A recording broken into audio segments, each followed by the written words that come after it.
അമ്മേ ആ കല്യാണ പെണ്ണ് ഇടീണ്ടനാ അച്ഛനമ്മ എടുത്തു അവരുടെ ഇല്ല, അവർ കല്യാണം പറയാൻ വേണ്ടി പോയി. ഓ അതെയാ മോളെ, ഞാൻ കാരണം കല്യാണം മുടങ്ങിപ്പോകുമ്പോൾ ഏട്ടനോട് നമുക്ക് എപ്പെങ്കിലും വെറുപ്പ് തോന്നിനാ. ഏതായാലും എല്ലാം അറിഞ്ഞിട്ട് ഒരാൾ വന്നല്ലോ.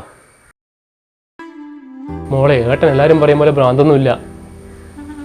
പിന്നെ കേസിൻ്റെ കാര്യം അതെന്നെ കള്ളക്കേസ് കൊടുക്കുന്നതാ മോളെ. ഇതല്ല ഞാൻ വിശ്വസിച്ചാൽ ഇവിടെ വേറെ ആരും വിശ്വസിക്കാൻ വേണ്ടി പോകുന്നില്ല. പഠിക്കുമ്പോൾ തൊട്ട് തുടങ്ങിയിന് പ്രമോദിന്റെ പെങ്ങളായി പോയോണ്ട് എൻ്റെ ഓരോരോ ഗതികേട്. ശരിയാ, പെങ്ങൾക്ക് വേണ്ടി ഒന്നും ചെയ്യാൻ പറ്റാത്ത ഏട്ടനാ ഞാൻ. ദയവേതായിട്ട് പുതുതായിട്ട് ഒന്നും ഇവിടെ ഉണ്ടാക്കി തരണ്ട. പറ്റുമെങ്കിൽ ആ കല്യാണം ഒന്ന് മുടക്കി തന്നാൽ മതി. നീ എന്നാ മോളെ പറയുന്നത്? എനിക്ക് കല്യാണത്തിന് 10 ദിവസം തികച്ചില്ലല്ലോ. ഏട്ടനറിയാലോ, ഞാൻ സിദ്ധുവായിട്ട് ഇഷ്ടത്തിലാണ്.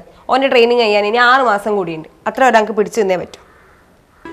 ഏട്ടൻ വിചാരിച്ചൊരു 6 മാസത്തേക്ക് വീട്ടിൽ ഒരു ചടങ്ങും നടത്താണ്ടിരിക്കാൻ പറ്റും. മോള് ധൈര്യമായിട്ടിരിക്കുക. മോളെ, ഏട്ടനൊരു 3/4 മണിക്കൂർ സമയം താ, ഏട്ടൻ എല്ലാം റെഡിയാക്കി തരാം. എടാ പ്രമോദേ, ഏട്ടനെ വിളിക്കേ. ഏട്ടാ, ഏട്ടൻ വിചാരിച്ചൊരു 6 മാസത്തേക്ക് വീട്ടിൽ ഒരു ചടങ്ങും നടത്താണ്ടിരിക്കാൻ പറ്റും. മോള് ധൈര്യമായിട്ടിരിക്കുക.